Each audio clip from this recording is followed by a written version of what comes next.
It was the Passover, and Jesus went to Jerusalem, to the temple.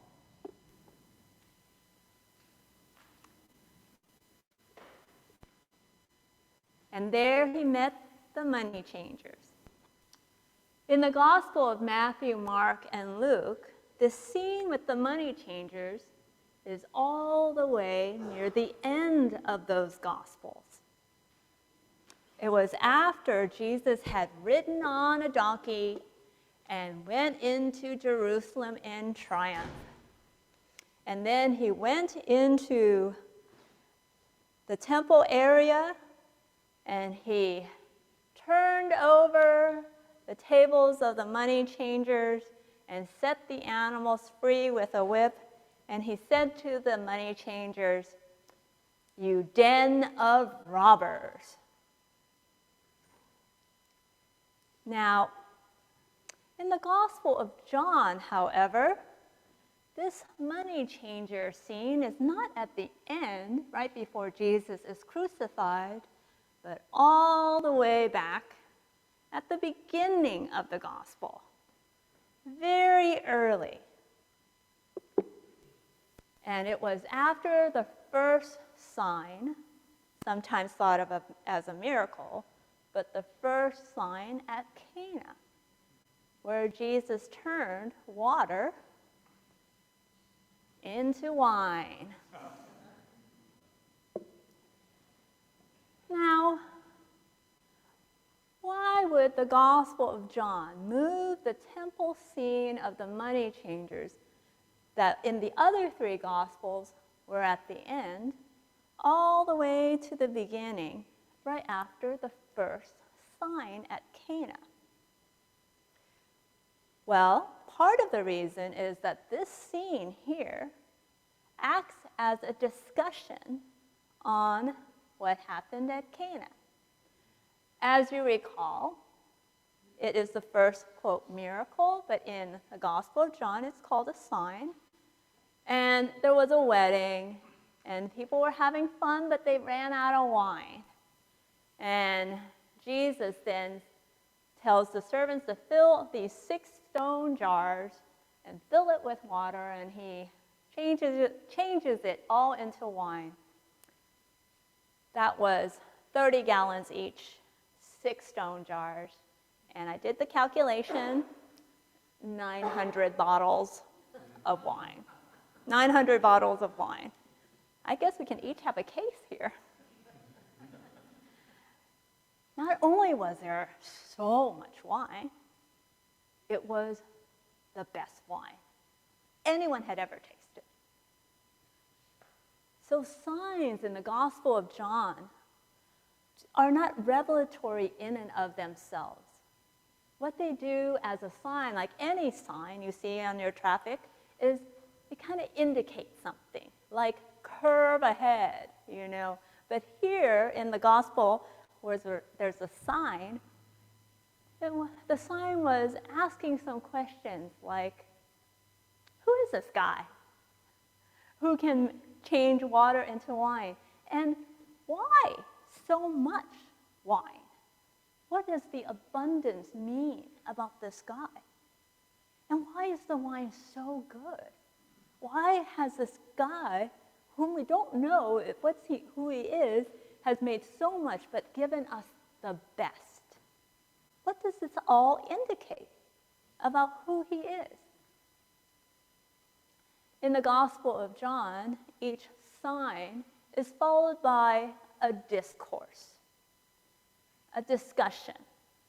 So this temple scene with the money changers acts as a discourse on this first sign, helping people to ponder, who is this guy? And why the abundance? And why is it all so good? So, here we have the temple. So the temple that Jesus went to was the second temple. The first temple was destroyed by the Babylonians many centuries ago. And this is actually a model of the first temple. The second temple is a lot shorter, smaller. And King Herod the Great expanded the area around the temple to create spaces of gathering. But the first enclosure that around the temple was where the priests gathered and where the purified Israelite men could enter in the first block. And the altar outside burned up most of the offerings. And there were slaughterhouses right next to the temple. Once a year, the high priest would go inside the temple to the Holy of Holies and pass this curtain where the Holy of Holies is and do a sacrifice for all the people and his own sins on the Day of Atonement called Yom Kippur. So this is the first enclosure. The second enclosure right outside is called the Court of Women. And then all around the entire complex is called the Court of the Gentiles. And that's where the money changers were. And people came in to that first level and changed their Roman coins with the head of the emperor on it to a proper temple coin called a shekel without an image. So all around the outside of this enclosure was a marketplace. Vital transactions for the work of the temple. There, people found the animals and the grains they were going to purchase to make an offering to God. And so, let's consider this discourse today of what Jesus is doing. He's walking in, and it's a normal day at the temple. Nothing is out of place. Everything is going as expected. But this discourse on the money changers is confusing. But they usually are in John. They're not really treatises. They're not systematic theology. I think of them more like performance art pieces. Have any of you ever gone to performance art?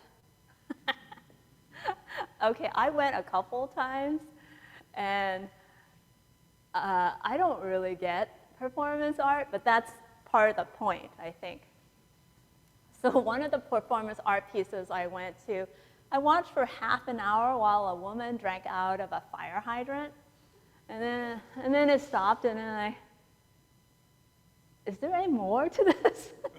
And then the second performance art piece, there were all these screeching violins, and their point was they were unmaking music.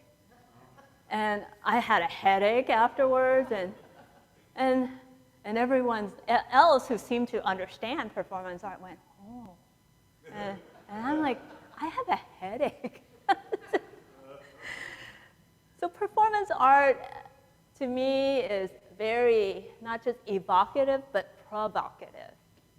And to get you to kind of think and evoke a strong emotion. So today I would like to do a piece of performance art for you. We'll see. And this is me being Jesus at the temple in the scene with the money changers, okay?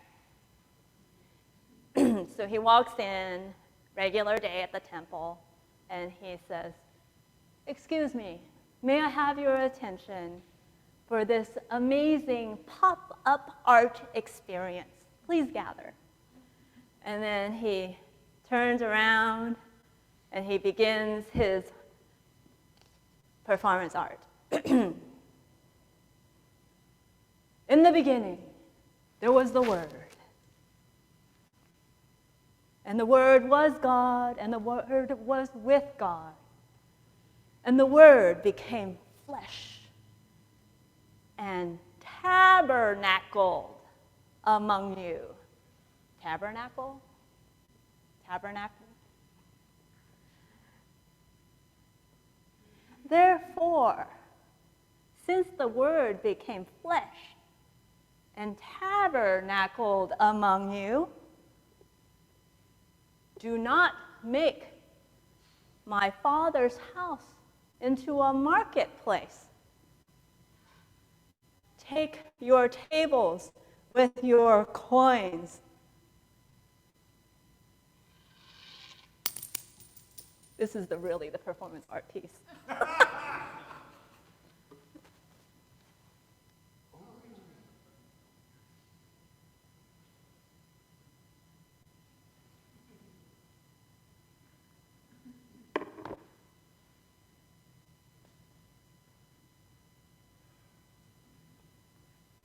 Thank you. Thank you.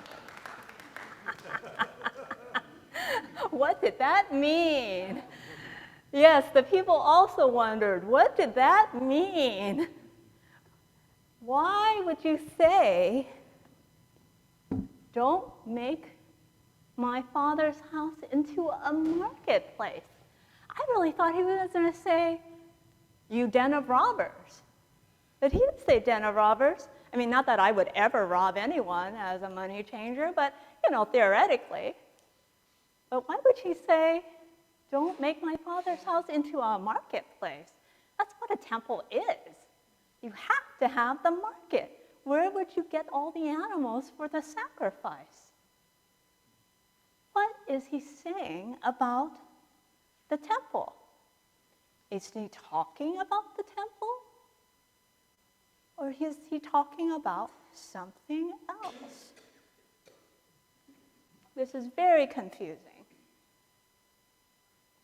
The market and the temple are one. So if you take out the market, well, what happens to the temple? It wouldn't function the way it used to function. And then he said, I am the flesh tabernacled. What is he intonating? So people start saying to him, the authorities, hey, look at this mess your art has made in our temple area. Did you have a permit for your performance? What sign are you going to perform so that we think you mean something here? And he said, in 3 days, if you tear down this temple, in 3 days, I will raise it up. It took us 46 years to build this temple. And in 3 days, you will raise it up? What is he talking about? Is he talking about himself? Or is he talking about that brick and mortar building? Why is art so hard to understand? So, they were taking him literally, and that meant the art didn't make any sense to them. And you can kind of understand how hard it was for them, because even the disciples didn't get it. They had to wait till the resurrection and ascension before they could piece together that Jesus wasn't talking about this temple, but the temple that was his body. And this overturning of the market meant that in him, as the templed flesh, there was no need to buy things to bring it to the temple, because he was a living temple. But that only made sense much later. Well, what did the temple mean to the Jews of the Second Temple? In the first temple, when it was destroyed and the people were exiled to Babylon, you heard them wondering, how can we sing the Lord's song in a foreign land? They were sitting by the waters of Babylon because their temple had been destroyed, and for them, that temple was the presence of God, where God sat on God's throne.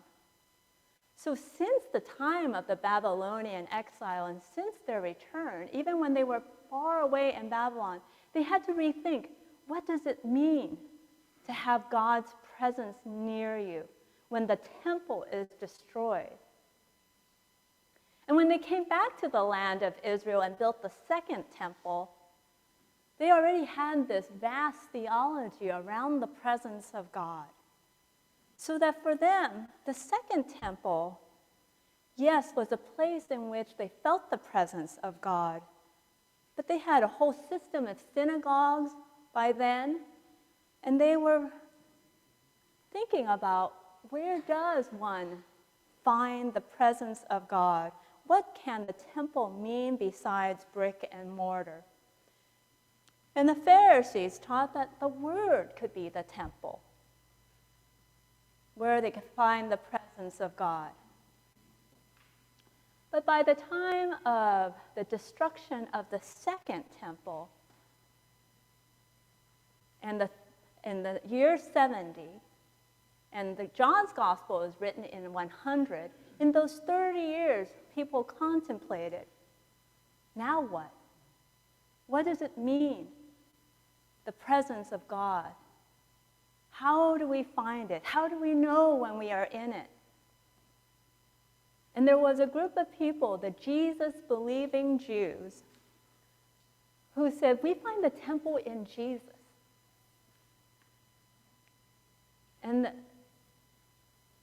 And it came up against this other idea of, people had a hard time with this idea of Jesus being the temple. But all of it was in conversation, a big conversation about the presence of God. Where does one find the presence of God? And ultimately, in the Gospel of John, you find Jesus in your own life, in your own heart. When Thomas said to Jesus, where will you go? We can't find you. We don't know the way.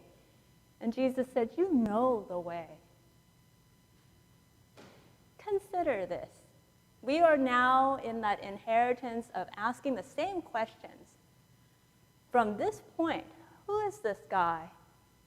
How can I be close to him, to the abundance he wants for me? Where do I find the presence of God?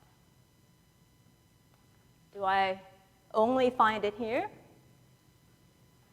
How does this help me find the presence of God? Do I only find it here? Do I find him here? These are questions that Jesus is asking us now in this hindsight, now that we know that temple is destroyed. Where is the temple now?